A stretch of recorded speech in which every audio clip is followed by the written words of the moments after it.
Segundo livro do profeta Samuel, segundo livro do profeta Samuel, capítulo 5, nós vamos ler dos versos 17 até o verso 25. Segundo livro do profeta Samuel, segundo Samuel, capítulo 5, dos versos 17 até 25. Amém, amados? Amém. Ouvindo, pois, os filisteus que haviam ungido Davi rei sobre Israel, todos os filisteus subiram em busca de Davi, o que, ouvindo Davi, desceu à fortaleza. E os filisteus vieram e se estenderam pelo vale dos Refaíns. E Davi consultou o Senhor, dizendo: subirei contra os filisteus? Entregar-mos-ás nas minhas mãos? E disse o Senhor a Davi: sobe, porque certamente entregarei os filisteus nas tuas mãos. Então veio Davi a Baal-Perazim, e feriu-os ali Davi, e disse: rompeu o Senhor e meus inimigos diante de mim, como quem rompe água. Por isso chamou o nome daquele lugar Baal-Perazim. E deixaram ali os seus ídolos, e Davi e os seus homens os tomaram.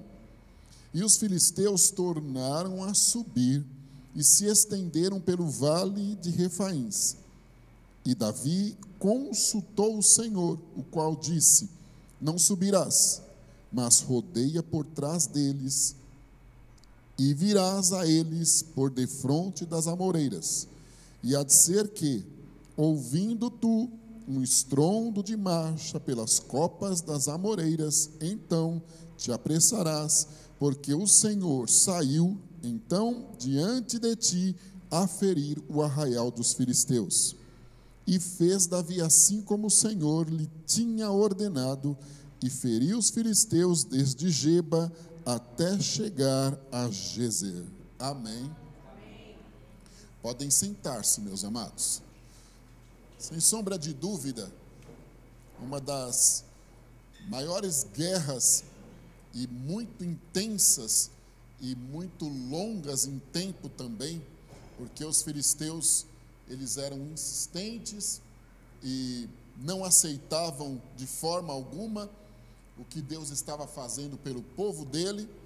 É a guerra de Davi, do povo do Senhor, com os filisteus, a nação da Filístia, um povo de estatura bem privilegiada, extremamente aptos à guerra, ótimos soldados, manuseavam muito bem toda e qualquer arma humana da época, e valiam-se disso, tentando,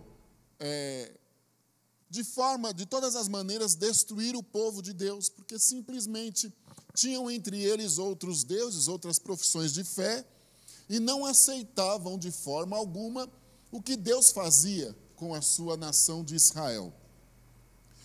Um dos grandes embates que nós vemos, que é uma referência, tornou-se bem emblemática, e um dos textos mais conhecidos em todo o mundo, na extensão da palavra de Deus, é a guerra de Davi com Golias, que era um filisteu, e que foi derrotado, tendo ele em quase 3 metros de altura, foi derrotado por um guri, um menino adolescente ainda, talvez no máximo 1,60, 1,70, que é o que se pode especular.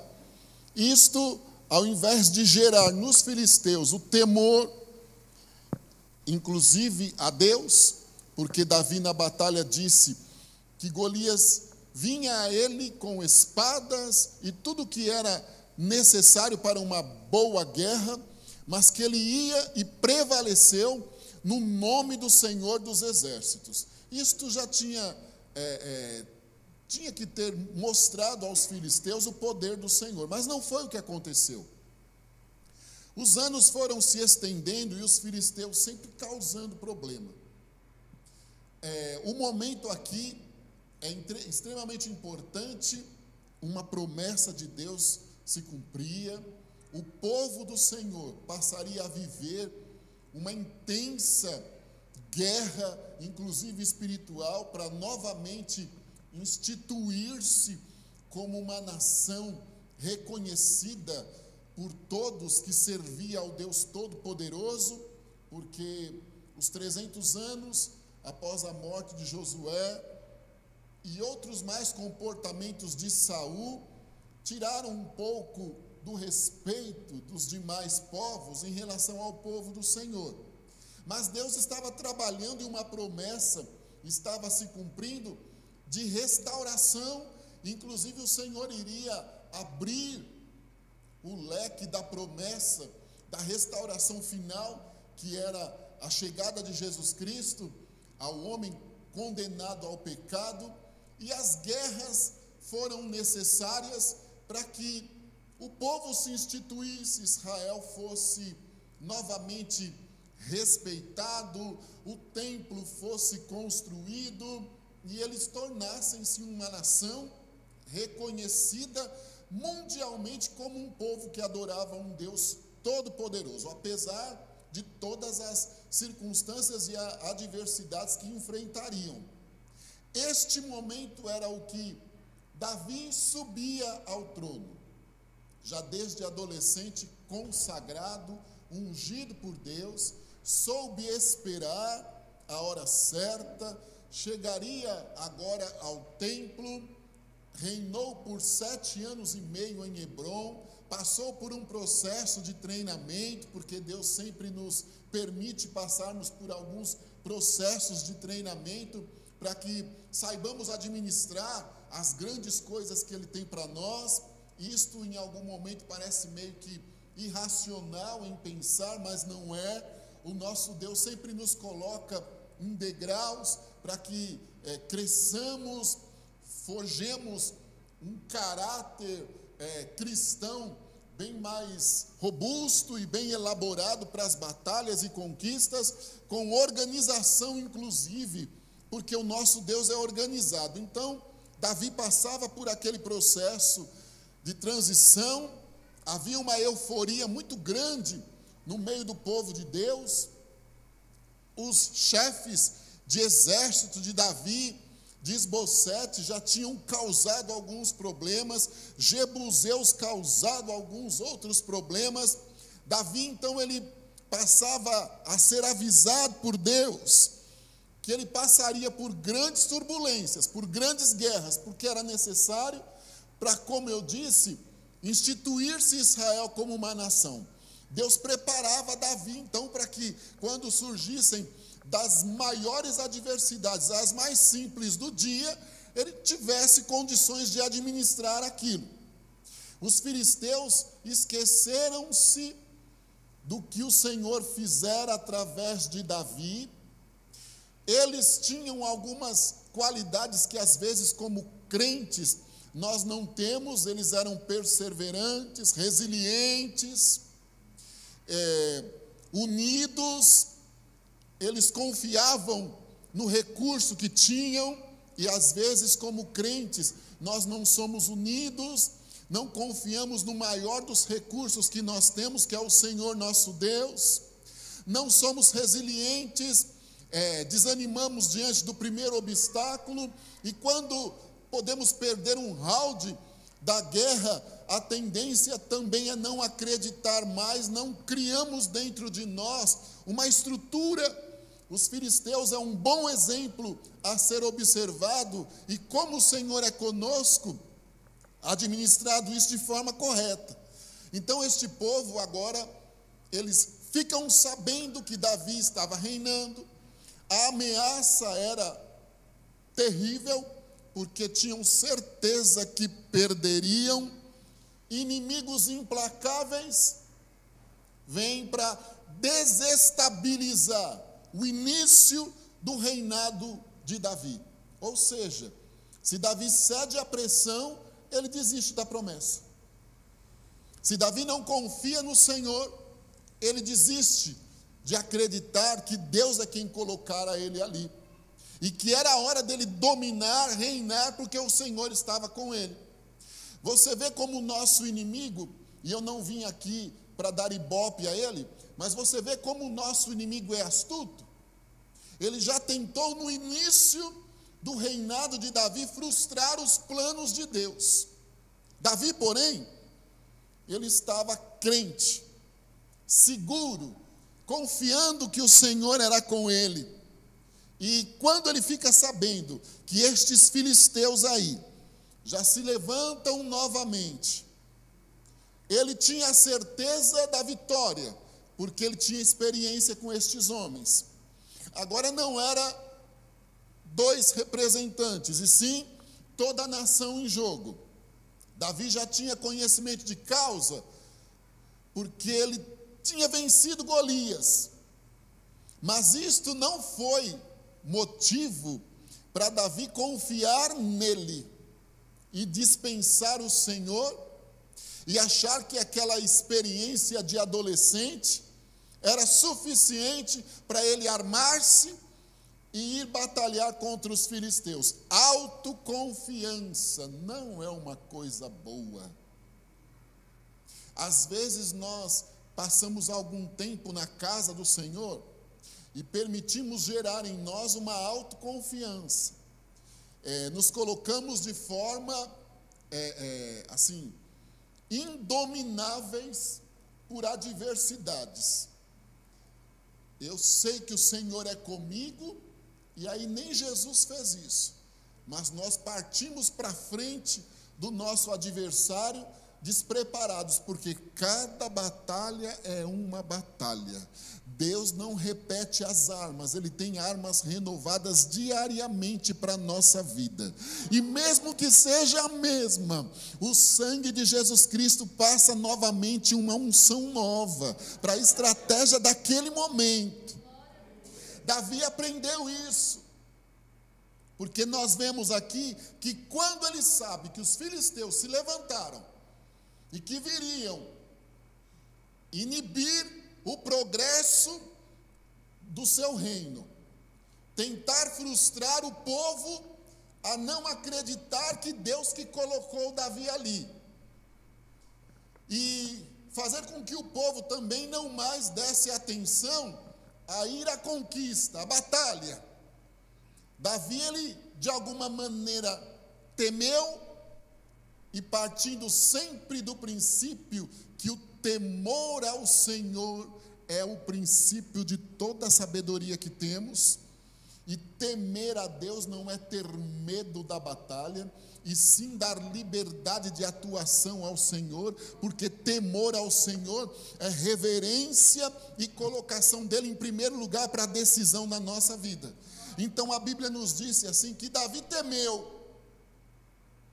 Pode também ter sentido um friozinho na barriga, lembrado da angústia que passou ao chegar para a batalha e ver a disparidade dos recursos em relação a Golias. Ei, se nós não tivermos sempre um friozinho na barriga na hora de uma batalha, isso é um sinal perigoso, porque voltamos à autoconfiança, e é sinal que nós tiramos a liberdade de Deus de decidir. Estamos seguros, eu posso, eu tenho. E quando nós olhamos fora do contexto, posso todas as coisas naquele que me fortalece, é perigoso, porque Paulo disse isso após dizer, eu sei ter, como também sei não ter. O Senhor é comigo, eu passo por qualquer adversidade, ou por qualquer momento bom, sem nunca tirar a centralidade dele de atuação. Ele me capacita para tal. Então a Bíblia nos diz aqui, Davi temeu, ficou meio que assustado. Eu tenho certeza que a aflição dele, quando viu Golias, foi emblemática, marcou. Então ele lembrou-se, quando jovem, e agora não era mais só um, era um exército. O seu exército havia passado por um momento difícil. Todos estavam ali iniciando um processo de formação, união, de preparo, de manuseio da arma. Quando Davi tem esse sentimento, ele corre aos pés do Senhor para orar e pedir de Deus que o Senhor, naquele instante, escondesse ele. Dá a entender que Davi queria fugir, não é? E que muitos que olhassem poderiam dizer: como pode? Olha aí o rei fujão, olha o rei covarde, o que vai ser de nós? Como que vamos continuar a nossa história com este homem agindo desta maneira? Primeiro, Davi não se preocupou com o que os outros pensariam a respeito dele. Um dos maiores problemas e obstáculos que nós enfrentamos na vida, e que isto às vezes nos faz até derrotados, é que nós vivemos em função do que o outro pensa a nosso respeito, das reações que terão. E quando isto vem para a esfera espiritual, é perigoso, porque nós duvidamos do nosso potencial, ou nos precipitamos na forma de agir. Davi, a Bíblia acabou de nos dizer, Davi correu para sua casa, para a fortaleza, para orar ao Senhor, preparar-se para a batalha, esperar a hora certa de Deus. Davi foi orar, provavelmente pediu ajuda de alguns outros irmãos também. Quem sabe fez lá um sacrifício ao Senhor, um jejum, passou talvez por uma madrugada de alerta, mas a resposta de Deus foi: eu estou do teu lado, pode sair para a batalha, porque eu vou te dar vitória. Pense, se Davi tivesse deixado levar pelas decisões precipitadas: opa, os filisteus estão aí, eu já venci Golias num determinado momento, o Senhor foi quem me colocou aqui, eu estou começando a reinar, eu tenho um exército afiado que quer também sair para a batalha, ainda não tive muita perda de homens aí, estamos no início, vamos lá. Não, Davi escondeu-se por um instante, foi orar e pedir a Deus direção, e o Senhor confirmou que era com ele. Aí sim ele levantou-se e preparou-se para a batalha. Qual é a minha opção, irmão? Colocar a cara a tapa antes de orar? Viver preocupado, tenso com o que o outro vai dizer?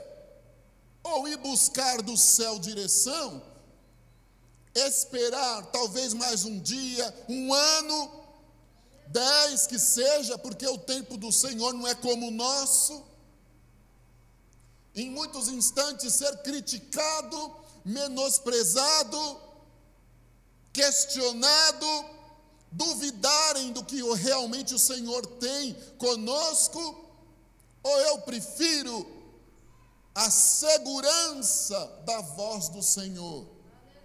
Se Ele estiver comigo, Davi dizia no Salmo 118, eu não vou morrer, mas eu vou ver acontecer o que Deus tem na minha vida.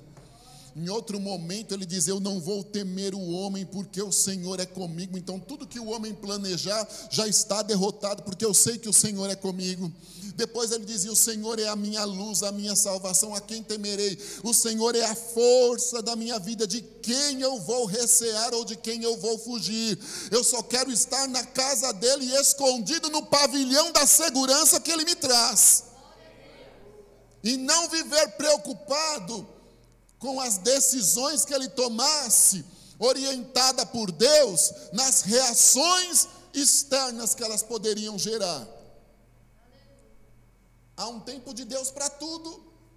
Eu não estou aqui te dizendo para fugir da batalha, de maneira alguma, muito pelo contrário. O que eu estou dizendo, vá buscar do céu a resposta certa, não se precipite, não vá enfrentar o filisteu sabendo que o Senhor já te deu por 1, 2 ou 10 vezes vitória, autoconfiante de que chegou mais um momento. Não, tenha sempre o frio na barriga, para que isto dê ao Senhor liberdade de atuação, liberdade de falar conosco, porque aí entra a força do Senhor, que se aperfeiçoa no meio da nossa fraqueza, limitação, e aí chega a vitória. Davi foi corajoso. Opa, pera lá, vou orar, vou pedir ao Senhor direção, vou pedir ao Senhor para Ele me orientar certinho, e saiu. Os filisteus vieram para a batalha com todos os seus deuses.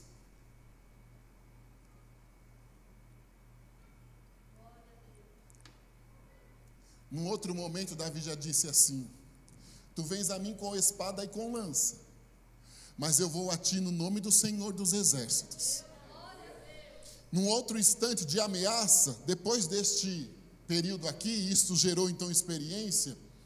Antes de ir para a batalha, ele disse assim: o Senhor te ouça, Davi, no dia da angústia. O nome do Deus de Jacó te proteja e te envie socorro. Aí ele diz assim: uns confiam em carros, outros em cavalos, mas lá na hora da batalha, eu farei menção do nome do Senhor. É o Salmo 20.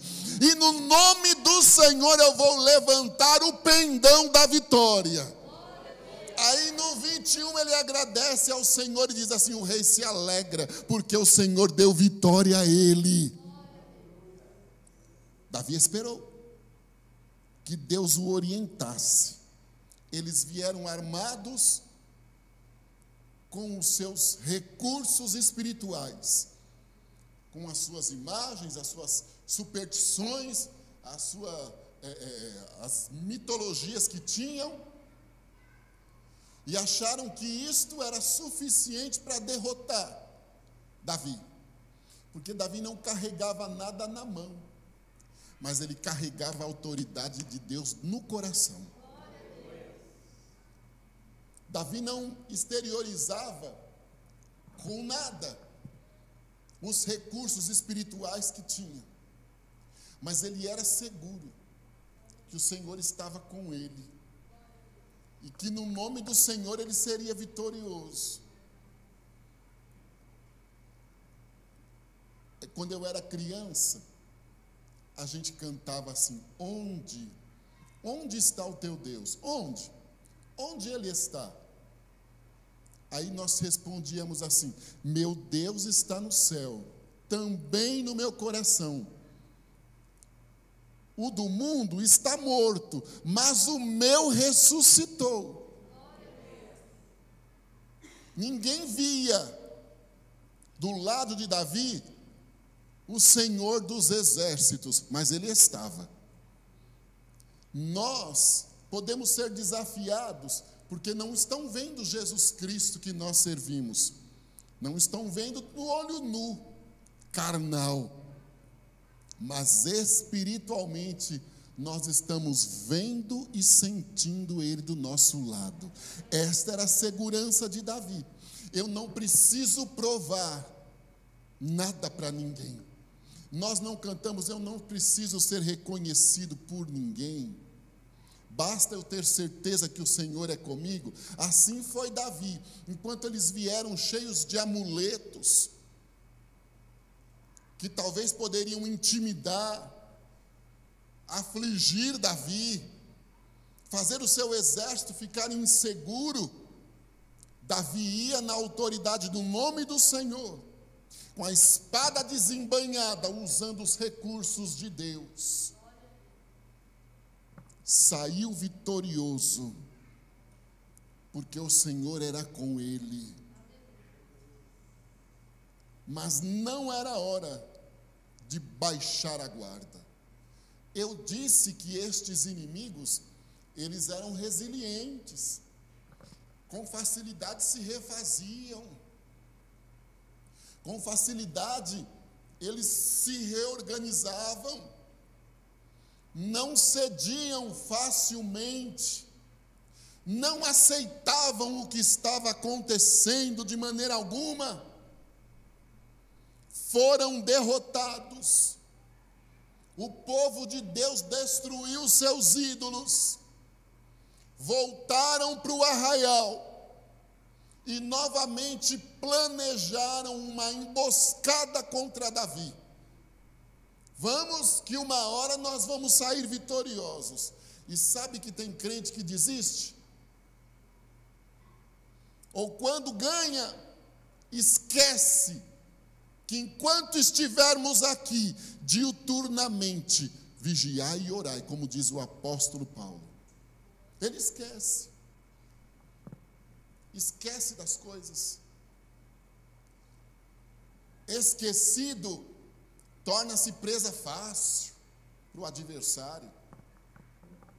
Ele não tem poder e nem autoridade para ler o nosso pensamento. Não, Deus não deu isso a ele.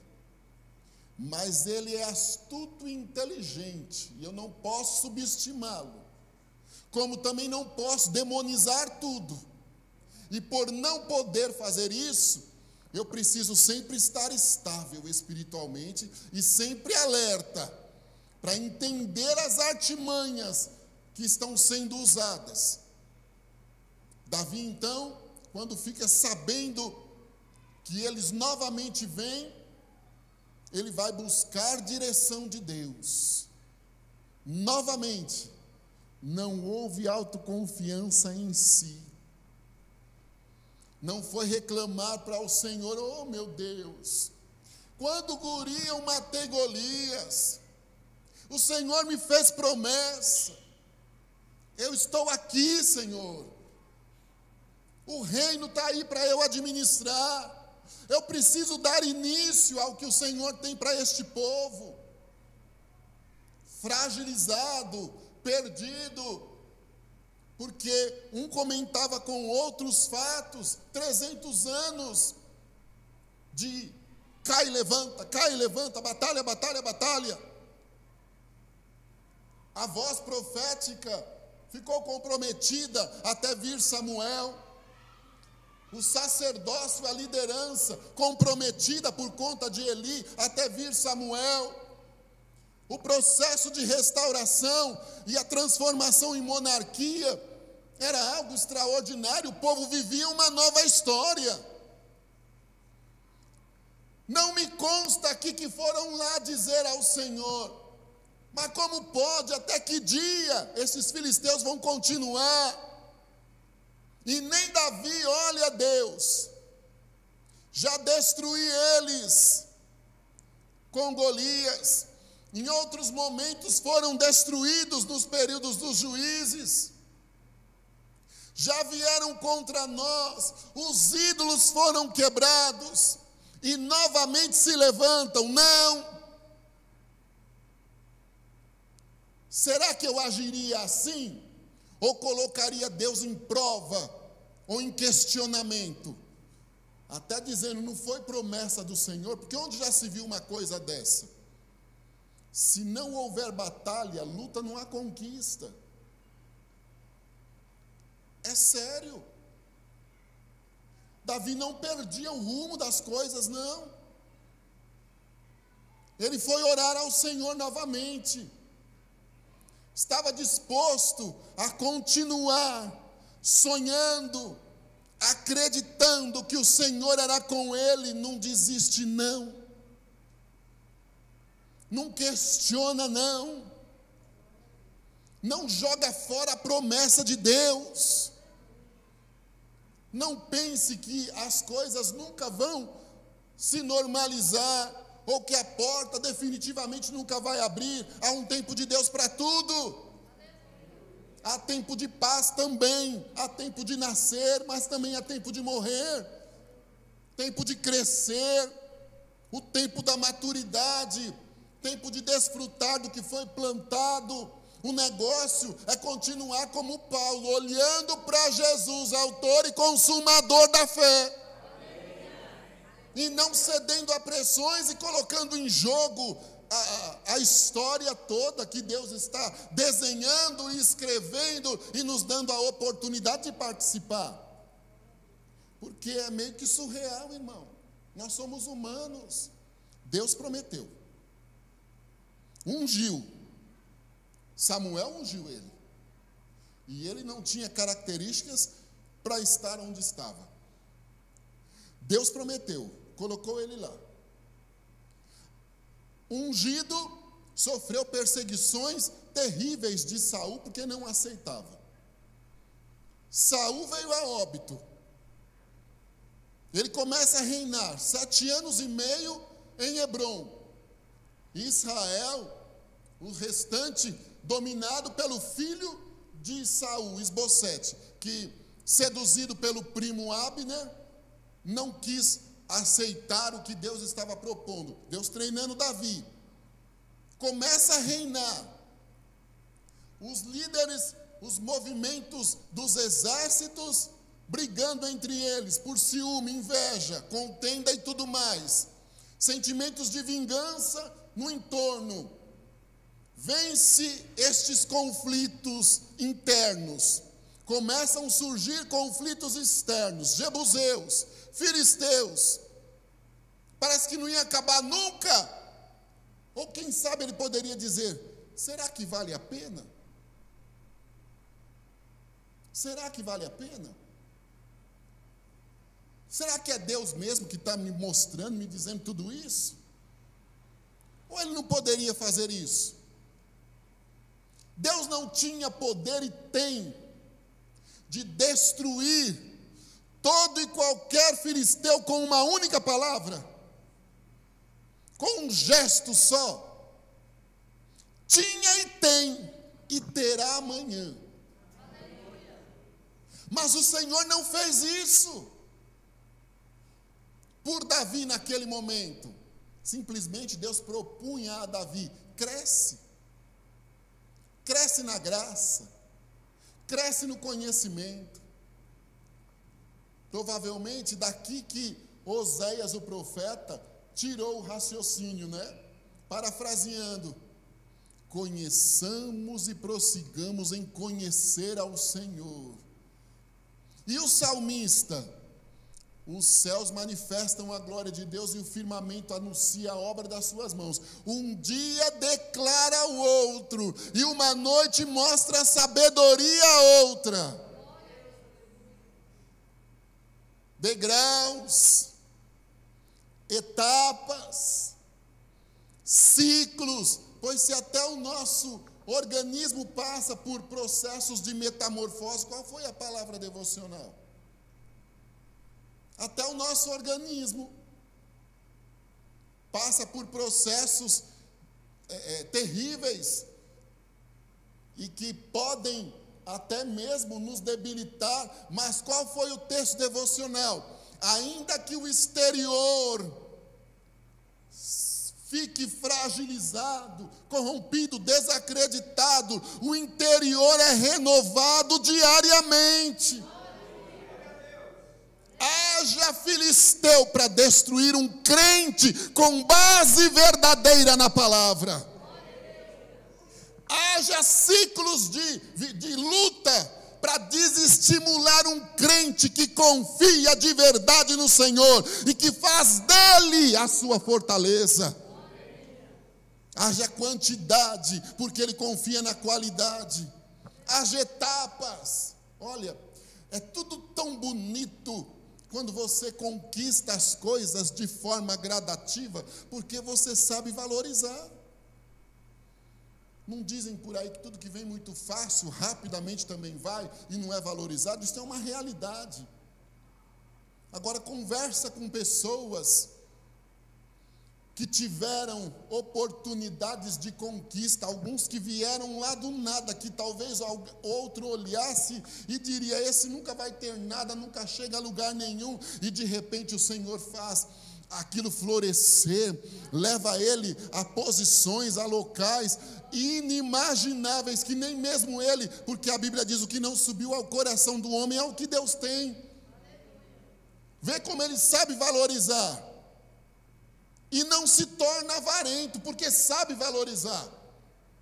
Agora você conversa com alguns que não souberam valorizar o que Deus tem. Ganha 10, perde 50, ganha 50, perde 70. É uma coisa horrível. Ou então ele esquece que foi Deus que fez e passa a viver confiando nele mesmo.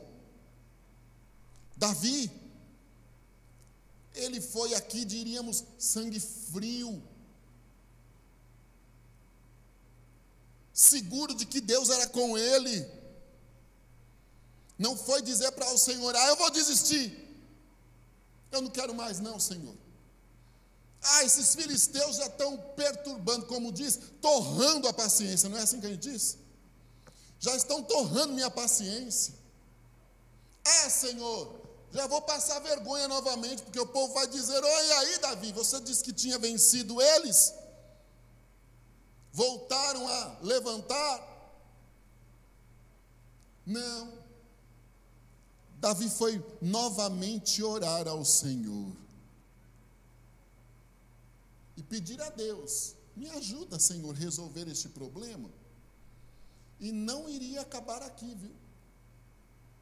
Vá lá em Ezequiel, em outros mais profetas menores. Eles eram insistentes. Outros profetas dizem: ó Filístia, depois do cativeiro aí vocês conhecerão o Senhor. Agora era hora de concentração, gratidão, estabilidade emocional, confiança. Não foi o Senhor que me chamou. Eu estou aqui nesta cadeira de rei porque foi Deus que me colocou. Quando Ele abre uma porta, ninguém fecha. Quando Ele fecha, ninguém abre. Então segura aí o que Deus tem te dado. Lute pelo que o Senhor tem te dado. Acredite que foi o Senhor quem te deu. A sua casa foi o Senhor quem te deu. Lute por ela até o último minuto. A empresa, a porta de trabalho, foi o Senhor quem te deu. Lute por ela até o último minuto, acreditando que o Senhor foi quem deu. Não cede às pressões, não. Não volte atrás no que pensa, no que acha. Não fique buscando confirmação, isso pode te confundir. É sério, porque ele está a anos-luz. Quando ele dizia assim, usava Jeremias e dizia: eu vou bater um papo aí com esse povo, Jeremias, porque eu procurei, cerquei a cidade toda, procurei um homem só, que pudesse eu confiar nele, e por isso não destruir a cidade, mas eu vou destruir. Aí de repente ele começa a fazer promessas. Aí lá em Jeremias 29 ele diz assim: olha, o que eu penso sobre o meu povo não é o mal não, é o bem. Eu não consigo enxergar meia-noite, mas o Senhor consegue enxergar até o meu último suspiro e o seu também. E por que nós não queremos depender do Senhor? E por que nós somos tendenciosos a desistir, a nos acovardarmos, ou a subestimarmos a capacidade e colocarmos lá o inimigo como muito poderoso, pelas influências que talvez ele tenha, pelas condições, pelo apoio no entorno que ele pode conseguir? Aí nos acuamos. Davi não. Davi, quando ele disse, quando ele ouviu novamente: olha, os filisteus se levantaram novamente e eles vêm. Davi foi orar e o Senhor disse assim para ele: agora fica quieto aí. Agora eu vou te dar outra estratégia. Deus tem coisa nova para a batalha esta noite, na sua história. Agora eu vou te dar uma outra estratégia, Davi. Fique calmo aí. rodeie as amoreiras. Eles estão lá do outro lado. Fique atento a eles. Quando você ouvir o barulho, o estrondo destas amoreiras, você reage. Pega eles de forma surpreendente e destrói novamente a força deles. Deus não dizia para Davi ser covarde. Não. O Senhor frustraria a possibilidade de orgulho dos filisteus, de confiança nos recursos próprios. Deus não mandou Davi ser covarde e agir pelas costas. Não. O Senhor simplesmente disse a Davi: espera aí um pouquinho. Veja como a natureza vai te ajudar. A sua arma agora é a copa das amoreiras. Quando elas balançarem, é a hora de você agir. Enquanto eles tinham bons armamentos, bons ídolos, recursos extraordinários, homens super preparados, a arma de Deus naquele momento, como sinal para entrar na batalha, era a copa das amoreiras. Quando elas balançarem, Davi, aí você vai, pega ele pelas costas e destrói eles. É ou não é uma vergonha que esses filisteus passou? É ou não é? Deus vai dar calma ao seu coração, irmão, você de braço cruzado aqui. Deus vai dar calma ao teu coração. Esta calma vai gerar dependência. E esta dependência vai gerar segurança. Eu não estou te expondo porque nós não servimos um Deus que expõe ninguém. Mas a aflição é tão grande, o desespero interno tão grande, a contradição que tu estás vivendo diante do quadro aí caótico, no sentido sentimentos, no sentido relacionamentos no entorno, nas portas que se fecham inexplicavelmente. Elas têm confrontado até características da sua personalidade. Não conseguiu alterar o seu caráter, e nem o espiritual. Mas em muitos dias você acha que Deus te abandonou. E você tenta resolver situações da maneira que acha melhor. Eu vou tirar da mão de Deus porque está demorando muito. Deus vai acalmar o teu coração esta noite. Ele vai acalmar o teu coração. Ele não vai agir resolvendo nada agora, mas ele vai resolver. Mas agora não. Só que acalmando o teu coração, você vai dizer assim: Deus, é muito pequeno o que está acontecendo. Minha preocupação está muito grande, ela é provocada por traumas, por decepções, por eu confiar em quem não deveria jamais ter confiado, e ter sido traída na confiança. Então agora eu estou fazendo um copo d'água tornar-se todo um mar, mas eu vou enxergar, você vai enxergar, que é só uma coisinha bem pouquinha. E toda a estratégia da batalha vai mudar, e a vitória vai chegar nas tuas mãos, da forma mais surpreendente, inesperada, repentina e rápida possível. Pode descansar, porque o Senhor vai te dar vitória, e vai ser louvado o nome dele nisso aí. Aleluia. Louvado seja o Senhor. Tem hora que parece que tem vozes do além que te orientam. Parece que tem vozes que vêm do além para te orientar. Só que elas te deixam desorientado. Eu estou me dirigindo a um rapaz extremamente culto, mas totalmente perdido em orientações, sem saber como fazer nada, machucado nos sentimentos, frustrado nos sentimentos, com medo de situações que aconteceram na família acontecer com você também, inseguro em soluções, em decisões, e com a sensação que vozes do além te orientam. e que aquelas vozes, elas querem mesmo é destruir, você tem consciência, mas não está tendo força de reagir, pois o Senhor vai te pegar no colo esta noite aqui. Eu não estou falando nada aqui de carência afetiva e de nenhuma ordem pejorativa ou íntima aqui não. Mas o Senhor viu uma carência em você. Uma carência até voltada à paternidade, sabe? Deus, eu precisava que estes vazios fossem solucionados dentro de mim. Eu não tenho para quem buscar um conselho, em quem buscar uma direção.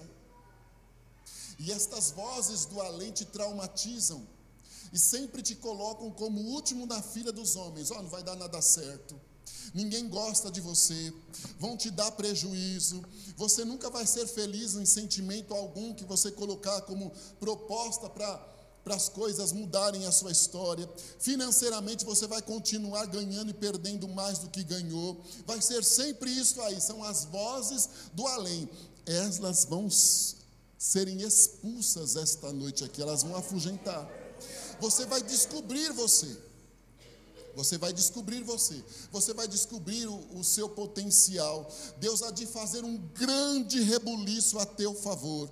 Ele te pegando no colo, Ele vai te aconselhar, te orientar, Ele vai curar estes traumas que são antigos e que vão se arrastando por algumas décadas já. Ele vai curar estes traumas, Ele vai estabilizar você emocionalmente, porque tem dia que nem você suporta você, quem dirá quem tem que conviver com você, aí você acaba afastando o que precisava cativar, mas o Senhor vai curar o seu interior, a sua história vai ter uma mudança, uma virada de página, e o nome do nosso Deus vai ser louvado. Você é uma frustração para o inferno de estar vivo.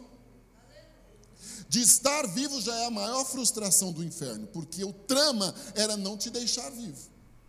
Ficou vivo, e Deus agora vai mostrar: deixei vivo porque eu tinha que fazer algo extraordinário.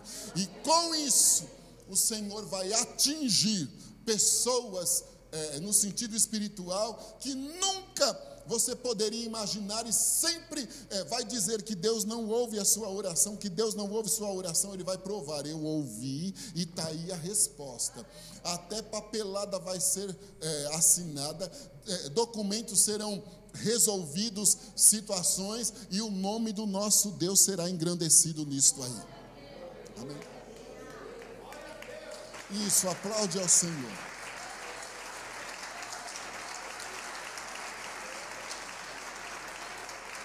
Grande é o Senhor.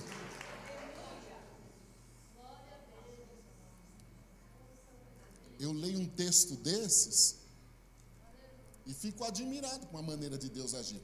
Sabe quando se pega um negócio que faça a limpeza, um estiletezinho assim,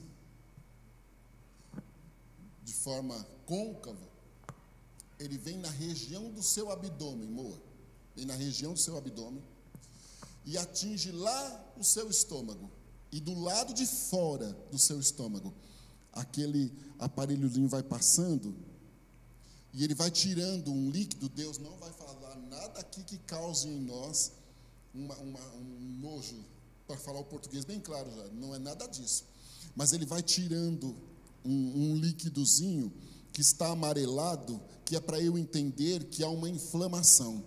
Ele vai tirando no entorno todinho, principalmente no estômago, na região de baixo do estômago aqui assim. Ele vai limpando,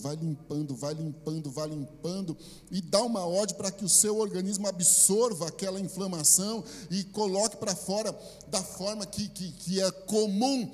Deus está sendo o seu gastroenterologista esta noite aqui, operando um grande movimento de cura no seu estômago, na parte externa do seu estômago, e o nome do nosso Deus será exaltado na saúde do seu estômago, e automaticamente em todas as funções gastrointestinais, tudo alterado por conta desta pelezinha de inflamação.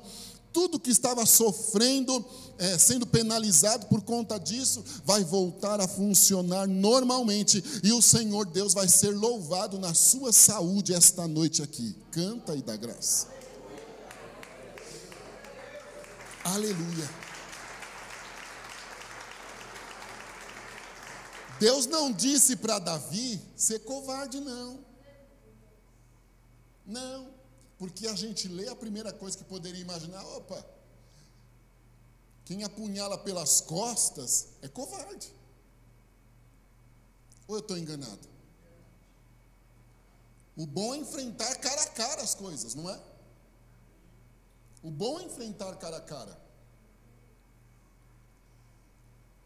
Só que o Senhor conhecia a arrogância deste povo aqui. E como eles subestimavam a capacidade de Deus estar com o povo de Israel. Senão eles não vinham. Eles eram insistentes. E todas as armas que tinham nas mãos, todos os recursos militares, Davi também tinha, já no momento em processo de preparação ou de treinamento também, porque era início do reinado. Imagine, a copa das amoreiras, Deus mandava um vento, elas balançavam, eles estavam todos lá, e o Senhor dava ordem a Davi, e o exército vinha e desbaratava eles, destruindo toda aquela prepotência, altivez, autoconfiança em recursos humanos que tinham, poderio bélico da época, homens extremamente preparados para o arco, para a flecha, escudo, lança de melhor qualidade, homens de estatura terrível, que era característica da Filístia, e sendo derrotados por um principiante ao governo, que era Davi, em processo de treinamento, e pelo barulho e o estrondo do vento de Deus nas amoreiras, o Senhor humilhando aquela casta de homens perversos, filisteus, me permita, do inferno, que estavam ali para tirar a paz de Davi, e como eu volto a dizer, tentar inibir, coibir ou frustrar o que Deus tinha com Israel, derrotados pelo barulho da copa das amoreiras. Uma surpresa tiveram. Eu, só da vergonha, já morreria, não é? Só a vergonha. Quando os meninos fossem escrever a história deles, para contar para gerações, lá na Filístia e em Israel, o que deveriam falar? O que queriam falar, o melhor dizendo? É humilhante ou não é? Olha, nós somos um povo muito aptos na guerra, e nós somos resilientes, insistentes, mas num determinado momento, a copa das amoreiras foi quem nos destruiu. Uma árvore que nem grande é, regional ali da época, bem provável que não tinha poucas então. Cotidiano era eles verem aquilo ali, armados no arraial, até os dentes, sopra um vento do céu. Uns confiam em carros, outros em cavalos, mas nós faremos menção do nome do Senhor. Sopra um vento, vai soprar um vento na sua história, tu vais ouvir o som das amoreiras, e o Senhor vai surpreender o arraial dos teus inimigos.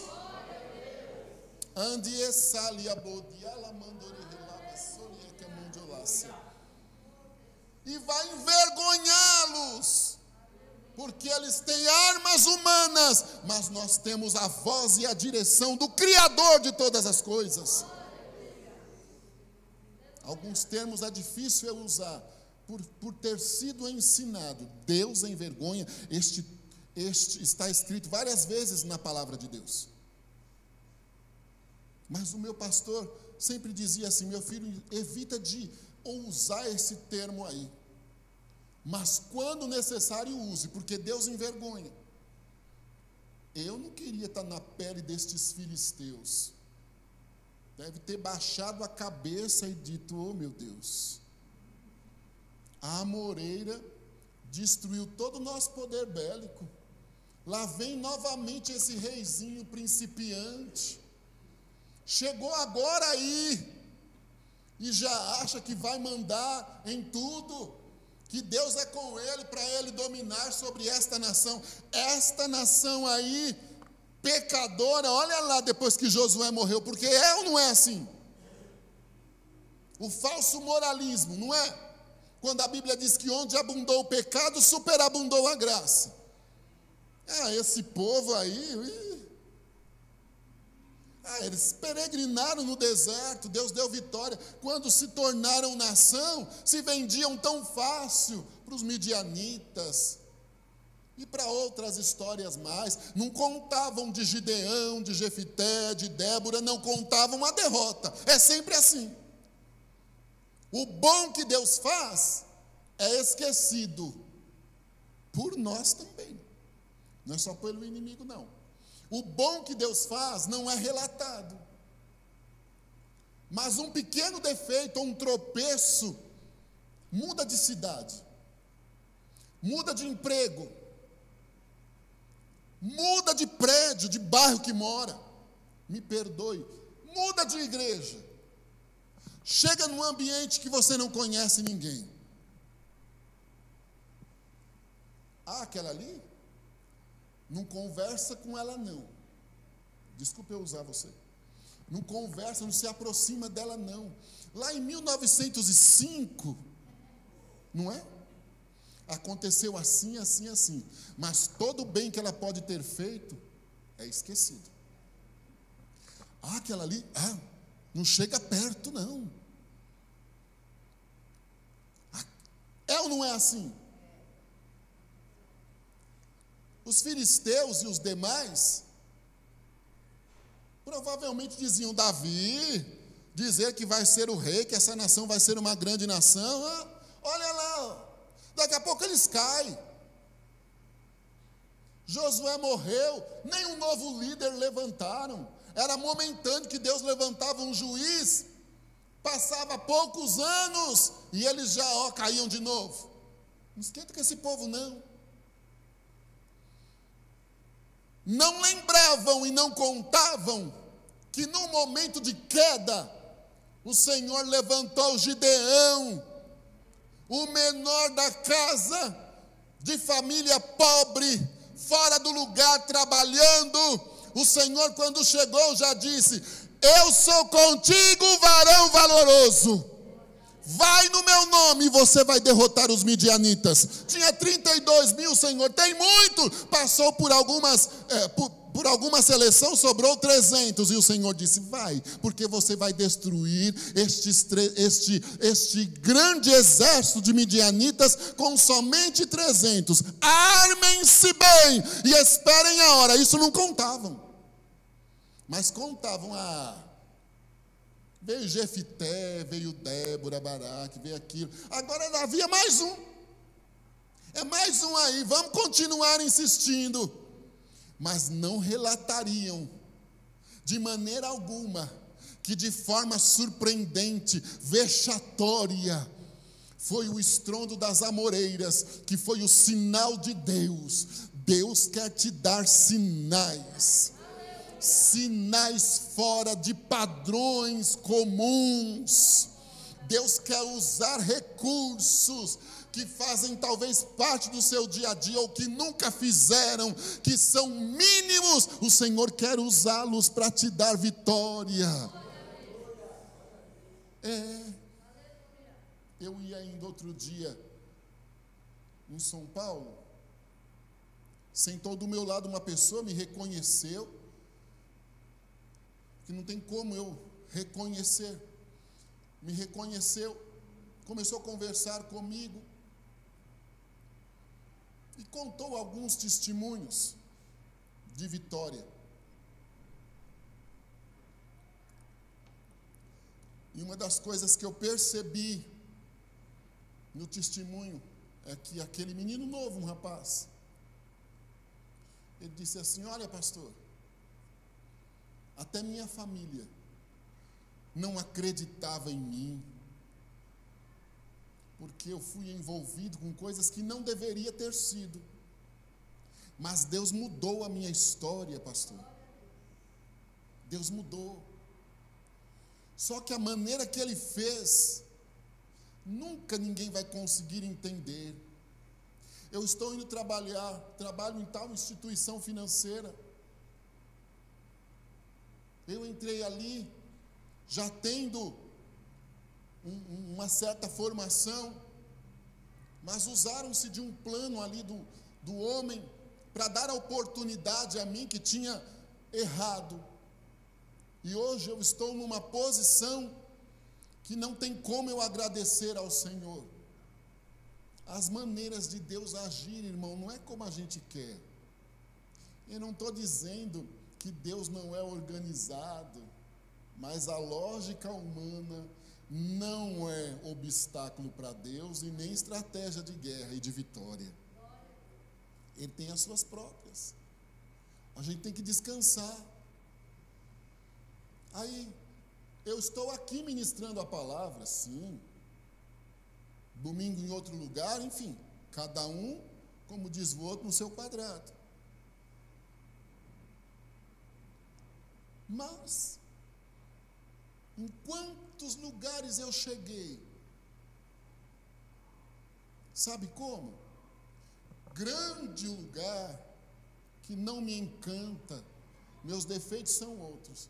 Me encantar pela quantidade ou pelo lugar que estou e ainda não conseguiram me seduzir a tal e não conseguirão em nome de Jesus. Mas eu cheguei ali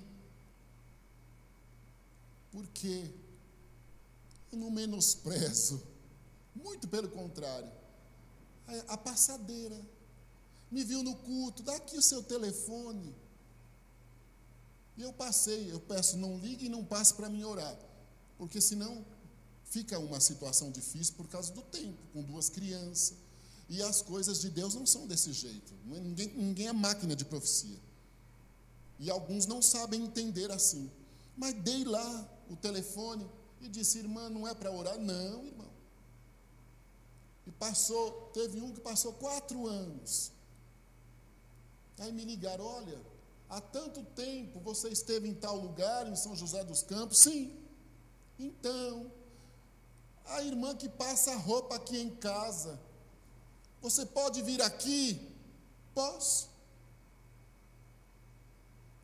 Deus poderia falar até o meu nome, ou eu estou enganado? A adivinhação é uma coisa, agora superioridade, supremacia de Deus é outra. Quando Ele quer, é a mesma coisa aqui. Balança aí, amoreira. Vai, Davi, que eu estou do teu lado. Pense a vergonha deste povo. Pense a vergonha. Ficou nos anais da história registrado que os filisteus foram destruídos de forma surpreendente, porque Davi esperou no Senhor, confiou no Senhor. Aleluia! Ali, minha querida, com a mão aqui assim, levante aí, de roupa preta, isso, com alguns brilhos.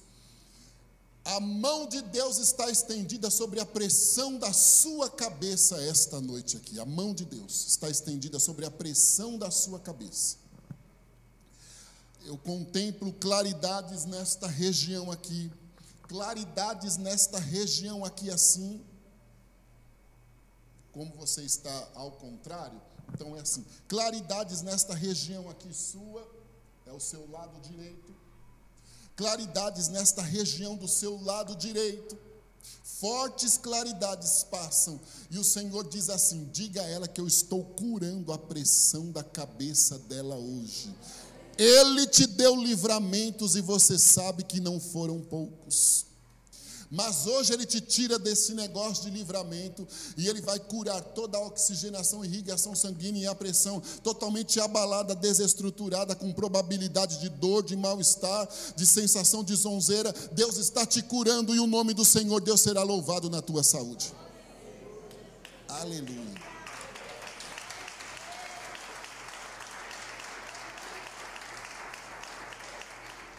Aqui de preto, de camiseta polo, aqui, faça assim. Eu não estou dizendo que você não acredita que Deus pode estar, por misericórdia, aqui me usando. Não é isso que eu estou dizendo. Mas eu devo te dizer uma coisa. Como também não estou dizendo que você está entregando os pontos para a luta. Pode dar a entender isso, mas não é nada disso. Eu devo te dizer que você não está acreditando em nada e em ninguém. De tão decepcionado, frustrado, julgado, traído, nada aqui vai ser de ordem sentimental, conjugal. Traído, você, não dá mais. Eu vou me trancar e vou empurrar com a barriga. E está indo. Quase 2 anos já assim. Trabalha de manhã para prover o do almoço, de tarde para prover o da noite. Isso não será humilhante, porque Deus não humilha ninguém, tá? De tarde para prover o da noite, e assim vai indo. Cabisbaixo como sacerdote da casa, envergonhado, sentindo-se o último homem na fila dos homens, e olhando para o céu e dizendo: até que dia? Mas aceitando e conformado, mas não acreditando em ninguém. Mas o nosso Deus vai limpar o teu coração esta noite. Você ainda tem consciência que precisa limpar o coração, não do pecado, destes sentimentos aí que te trancaram e que te fizeram desacreditar de andar para frente e lutar contra a maré. Deus vai limpar isso aí. E Ele vai devolver a autoconfiança em você, que é a sua parte que vai precisar ser feita. E começarão a surgir propostas, e não serão poucas e não serão pequenas.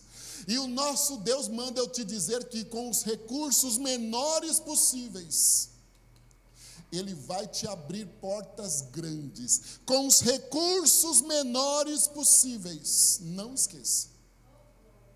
Ele vai te abrir portas grandes, e Ele vai exaltar o nome dEle na sua história.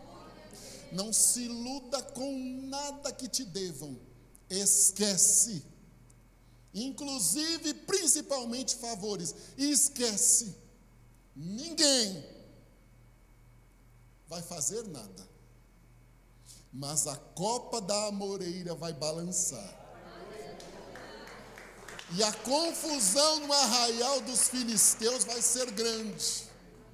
Porque Ele vai começar a abrir as portas grandes com os recursos pequenos, que os devedores nunca entrariam por elas, com todas as possibilidades e QIs que indica que tenham.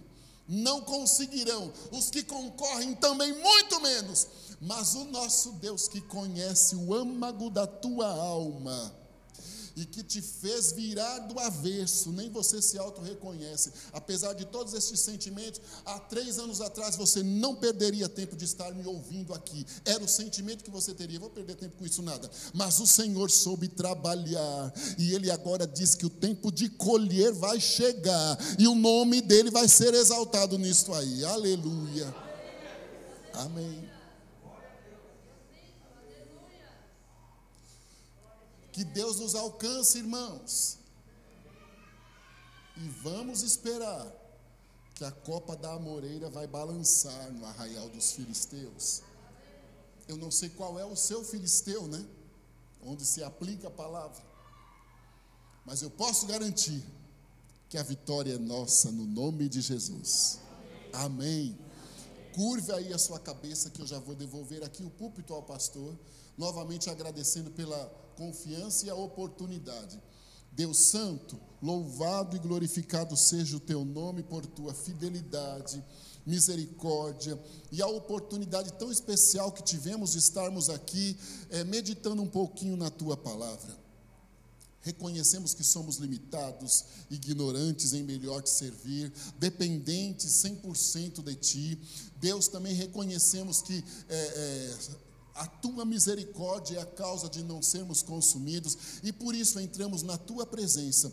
Eu não sei qual é a resposta que cada um veio buscar aqui, eu só sei que não viemos aqui em vão. Então eu te peço, traga uma resposta dentro de cada coração, traga cura física, emocional, também no sentido espiritual. Eu te peço uma bênção sobre os teus servos aqui, sobre os pastores da igreja. Cobre-os com o teu sangue, dê a eles estratégias para bombardearem o inferno, no sentido de resgatarem almas, para que a igreja cresça. Abençoa financeiramente, abençoa cada lar aqui representado, cada família. Repreende na autoridade do teu nome todo o mal, e que copas de amoreiras por aí balancem e tragam a nossa vitória, e o teu nome seja louvado, no nome de Jesus.